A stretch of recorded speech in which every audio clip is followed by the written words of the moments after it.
Russia is not losing this war because it ran out of soldiers. It is not losing because it ran out of tanks. It is losing because it built an entire military doctrine around assumptions that Ukraine has now systematically dismantled, one algorithm at a time.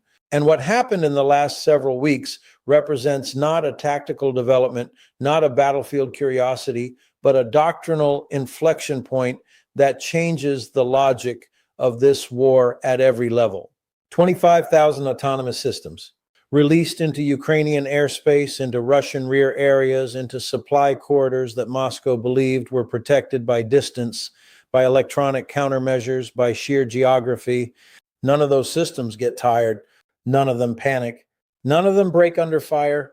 And Russia has no answer, not because the answer does not exist theoretically, but because the answer requires a speed of institutional adaptation that the Russian military has demonstrated repeatedly, catastrophically, it cannot achieve. Let that sink in for a moment. The most significant force multiplier in this war right now is not a Western weapons system shipped across the Atlantic. It is not an artillery piece or a tank. It is software running on cheap airframes, coordinating in swarms, making targeting decisions faster than any human command chain can respond to. Ukraine did not stumble into this capability. It built it deliberately, under fire, while the war was already happening. That is the story, not the drones, the adaptation. And Russia's failure is not technological. It is structural, psychological, and doctrinal, the kind of failure that does not get reversed by an order from Moscow. Pull the lens back for a moment and understand what we are actually looking at. I have spent decades studying how armies move, how they adapt, and how they die when they refuse to. What I am watching unfold right now in Ukraine is one of the most accelerated cases of autonomous warfare integration in modern military history. And Russia is on the wrong side of that acceleration in ways that the headline numbers do not even begin to capture. To understand why this matters so profoundly, we have to go back to where Russian assumptions began and understand exactly how badly they were constructed from the start. When Russia launched its full-scale invasion in February 2022, its doctrine was built on a model of warfare it had rehearsed in Chechnya, refined in Georgia, and executed partially in Syria. That model assumed mass, speed, and psychological shock would collapse Ukrainian command before any meaningful resistance could be organized. The Russian military expected a theater-level decision in 72 hours. They expected column advances down multiple axes simultaneously, the rapid seizure of Kyiv, the collapse of the Ukrainian government, and the installation of a compliant administration before Western capitals had finished their emergency meetings. The Russian General Staff was not planning a war. It was planning an administrative action with armored vehicles. That assumption failed within the first week. But here's what matters most. The failure was not primarily tactical. It was epistemic. Russia did not merely underestimate Ukrainian will. It fundamentally misread what kind of war it was entering. It believed it was entering a conventional force-on-force campaign in which mass and firepower would be decisive. It was actually entering a laboratory, a compressed, high-intensity environment in which the side with greater adaptive capacity would develop new warfighting capabilities faster than the other side could neutralize them. Ukraine understood that instinctively. Russia did not understand it at all. That cognitive gap, that difference in how each side understood the nature of the war they were actually fighting, is the root cause of everything we are now watching. The autonomous swarm capability Ukraine has just deployed is not a surprise development. It is the predictable product of 3 years of adaptive learning conducted at a pace that has no modern precedent outside of wartime necessity. Now, let me walk you through what this actually means at the strategic level, because the numbers themselves only tell part of the story. In the first 12 months of the war, Ukrainian drone usage was largely improvised. Commercial quadcopters modified for grenade drops, fixed-wing first-person view systems used for targeted strikes on individual vehicles and positions. The doctrine was artisanal: skilled operators, careful targeting, high value per strike, limited scale. The Russian response was predictable: electronic warfare systems, net barriers on tank turrets, adjusted troop dispersal, standard countermeasure logic. You identify a threat, you deploy a countermeasure, you neutralize the tactical advantage. That response worked partially for a period. And then Ukraine did something that the Russian military was institutionally incapable of matching. It learned from its own limitations and rebuilt the system from the ground up. By month 18 of the war, Ukrainian drone units were no longer operating as artisanal strike teams. They were operating as networked formations with coordinated targeting protocols, real-time intelligence integration, and an emerging command architecture specifically designed to saturate Russian electronic warfare systems by sheer volume and directional variance. The math changes when you stop thinking about drones as individual weapons and start thinking about them as a distributed targeting network. A single drone can be jammed. A single drone can be shot down. 10 drones operating in a coordinated swarm, approaching from different vectors with different electronic signatures and different altitude profiles. That is a fundamentally different problem. And 100 drones doing the same thing is not 10 times harder to defeat. It is categorically different in kind. It overwhelms the cognitive and technical capacity of any point defense system currently in the Russian inventory. What Ukraine has now released represents the next phase of that evolution, and the scale jump is not incremental. It is disruptive. 25,000 autonomous systems deployed in coordinated operational packages represents a threshold crossing. Let me be precise about what autonomous means in this context, because the mainstream framing misses it almost entirely. These are not remotely piloted systems in the traditional sense. They are not vehicles that require a human operator watching a feed and making each targeting decision. They are systems capable of navigating to an objective area, identifying targets within a defined parameter set, and executing engagement decisions without real-time human input. The operator defines the mission envelope. The system executes within it. That is not science fiction. That is the operational reality Ukraine has fielded at scale right now. The doctrinal implication of this is devastating for the Russian military, and here is why. The Russian electronic warfare capability, which is genuinely sophisticated, genuinely fielded in depth, and genuinely effective against systems that depend on continuous data links between the vehicle and its operator, becomes structurally less relevant against autonomous systems that do not require that link during the terminal phase of engagement. You cannot jam a targeting decision that is already on board the vehicle. You can disrupt the navigation system. You can attempt to spoof the sensor package. But if the system is designed with sufficient redundancy in its terminal guidance, optical, thermal, inertial, or some combination, then the electronic warfare umbrella that Russia has built its entire counter-drone doctrine around becomes a partial solution at best and a false confidence generator at worst. Russia has been building its electronic warfare capacity as though the drone threat it faced in 2022 was the drone threat it would face in 2025. That assumption is exactly the kind of static threat modeling that distinguishes an adaptive military from a brittle one, and it gets even more serious from here. Pull the lens back further and look at what 25,000 systems deployed in a sustained operational tempo does to Russian rear area security as a whole, because the implications do not stop at the front line. They do not stop at the immediate operational depth. They reach into the logistics architecture, the command and control nodes, the fuel and ammunition storage facilities, and the air defense systems that are supposed to protect all of the above.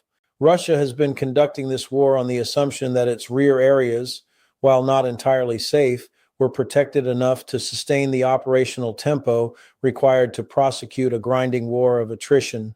That assumption rested on a calculation. The range and precision and volume of Ukrainian strike capability was finite, and Russian logistics could absorb a manageable rate of disruption while still feeding the front. That calculation is now broken. When the strike system can operate at scale in the rear area, when fuel depots in Voronezh Oblast are no longer theoretical targets but operational ones, when ammunition consolidation points 200 kilometers from the front line are inside the engagement envelope of systems that can be produced and deployed faster than they can be intercepted, the entire Russian operational calculus shifts. You cannot sustain a grinding war of attrition if your rear area requires the same defensive allocation as your front line. The math of force distribution becomes catastrophic. You are defending everywhere and winning nowhere. I want to make sure you understand the industrial dimension of this because it is where the advantage compounds most brutally. Russia has a missile industry. Russia has an artillery shell industry. Russia has a tank manufacturing base heavily disrupted but still partially functional. What Russia does not have, what Russia cannot build quickly under current sanctions pressure, is a competitive autonomous systems industry that can match the production tempo Ukraine has now achieved with Western components, domestic innovation, and a wartime manufacturing model that has been optimizing since 2022. The drone industrial base in Ukraine today is not what it was 18 months ago. It is not a collection of enthusiastic engineers and improvised workshops.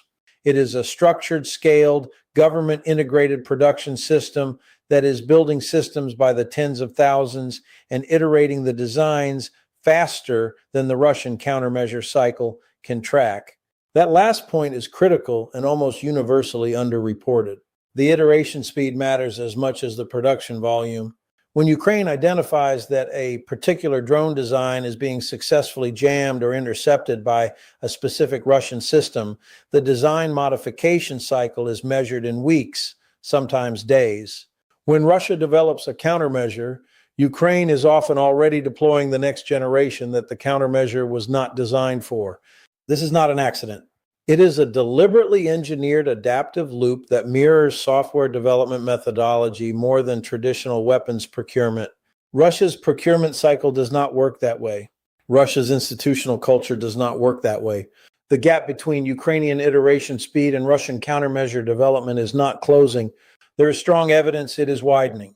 Now, let me walk you through what the deployment of these 25,000 systems means for specific Russian capabilities, because the aggregate number only becomes strategically comprehensible when you disaggregate it into target sets.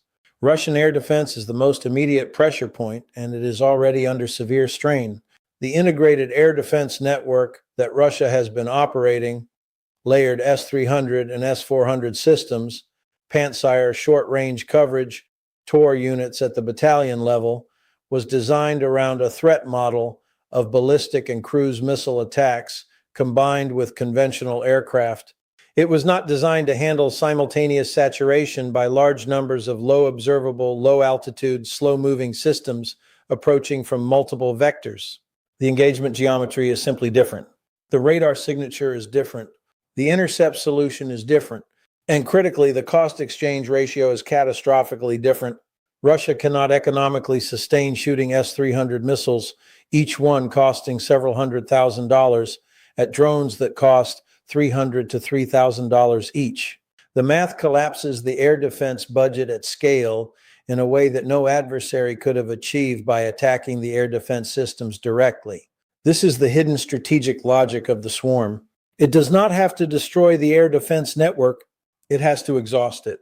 It has to force the cost per engagement ratio into a range that Russia cannot sustain at volume without either depleting its high-end interceptor inventory or accepting that entire categories of target are undefended. Both outcomes serve Ukraine's operational requirements. Both outcomes were engineered into the deployment concept from the start. 47 confirmed air defense intercept failures in documented engagements over the past 6 weeks. That is not a technical malfunction rate. That is a saturation signature. That is what a system looks like when it is being deliberately overwhelmed by a threat it was not designed to defeat. Now consider the command and control implications. Russian military operations in Ukraine depend on a command architecture that has already been significantly degraded, brigade and battalion headquarters that have lost commanders, communications nodes that have been struck repeatedly, coordination between combined arms elements that has been consistently described by Western analysts as below the basic standard of professional military competence. Into that already strained command environment, introduce the threat of autonomous strike systems capable of targeting command posts identified through electronic signature, thermal emission, or pattern of life analysis from persistent overhead collection. What does that do to command behavior? It drives it underground. It disperses it. It forces commanders to move more frequently, to communicate less, to avoid predictable patterns. Every one of those adaptations degrades coordination. Every dispersal of command infrastructure increases the time required for decision cycles that are already too slow. Every reduction in communication frequency creates gaps in situational awareness that show up as tactical blunders on the ground. The autonomous swarm does not have to destroy Russian command and control directly. It simply has to make the threat credible enough to force the behavioral changes that degrade it organically. This is what doctrinal asymmetry looks like in practice. Ukraine is not winning firefights in this dimension. It is shaping Russian behavior in ways that compound Russian dysfunction. What happens next changes everything. Because the deployment we are discussing right now is not the ceiling. It is the current threshold. The systems being fielded today represent the production and design state of Ukrainian autonomous capability as it existed 3 to 6 months ago, given the development and procurement cycle. The systems in development now, with improved obstacle avoidance, improved terminal guidance, improved swarm coordination protocols, will be fielded in the next operational cycle, and the production numbers will not be smaller. The Ukrainian defense industrial base has one operational priority above all others right now, and it is autonomous systems at scale. The trajectory is not plateauing, it is still climbing. Russia has one theoretical path to addressing this asymmetry. It requires a complete restructuring of its electronic warfare posture, its air defense allocation, its manufacturing investment, and its tactical adaptation at the small unit level, simultaneously under combat conditions against an adversary that is moving faster in every relevant dimension. I have spent a career studying military institutions under pressure. What I am describing is not a reform program. It is a near impossible institutional transformation, particularly for a military that has demonstrated at every decision point in this war that its culture punishes the kind of lateral initiative and experimental adaptation that this problem requires. The officers who could solve this problem, if they exist within the Russian system, are not the officers who get promoted in an institution that rewards loyalty over competence and hierarchy over initiative. The institutional design that would be necessary to generate the adaptive response this threat requires is precisely the institutional design that the Russian military has been systematically dismantling for the past 2 decades in favor of centralized control and political reliability. Russia cannot adapt fast enough. That is not an assessment of technology. It is an assessment of institution. And institutions, unlike weapon systems, cannot be replaced with an emergency procurement contract. Let me bring this to its full strategic consequence, because I want you to understand not just what is happening on the battlefield right now, but what this moment represents in the longer arc of this war. We are watching the first large-scale operational deployment of autonomous warfare at a scope that changes the resource calculus of the conflict fundamentally. Every previous technology threshold in this war, long-range precision artillery, HIMARS, Storm Shadow, F-16s, required negotiation, procurement, political capital, Western industrial capacity, and a sustained argument about escalation management. Each one arrived with constraints, with caveats, with debates about what could and could not be transferred. The autonomous systems threshold is different in a way that matters enormously. Ukraine is not waiting for someone to transfer this capability. Ukraine built it. Ukraine owns the production line. Ukraine controls the iteration cycle. The dependency structure that has governed every other capability upgrade in this war simply does not apply here. That is a strategic shift in Ukraine's position that goes beyond the systems themselves. It means that in the autonomous warfare domain, Ukraine is not a recipient, it is a developer. And the gap between a recipient and a developer, in terms of long-term capability trajectory, in terms of negotiating leverage, in terms of strategic autonomy, is not small. It is defining. For Russia, this moment marks the arrival of a threat category that its entire military planning structure failed to account for, that its industrial base cannot match at pace, that its doctrine cannot neutralize with existing countermeasures, and that will only expand in scope and sophistication as the conflict continues. There is no version of this trajectory that ends with Russian military adaptation catching up to Ukrainian autonomous capability development. The gap is structural. The gap is institutional. The gap is the product of 3 years of asymmetric learning under the most demanding conditions in modern military history. What we are watching is not a new weapon system. It is the graduation ceremony of a new kind of military, one that learned under fire to fight the war of the next decade, while Russia is still struggling to fight the war of the last one.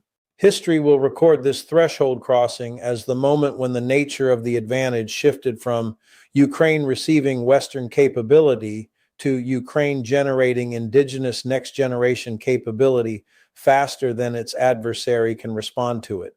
That is a different war. That is a different strategic situation. And it carries implications not just for the outcome of this conflict, but for every military institution in the world that is watching and every military institution that is not watching closely enough. The question now is not whether Russia can close this gap. The question is what it means for the war's endgame that it cannot, and those answers do not have simple resolutions. Stay with us because the next phase of this doctrinal shift is already in motion, and what it forces Russia to choose between may be the most consequential decision of this entire war.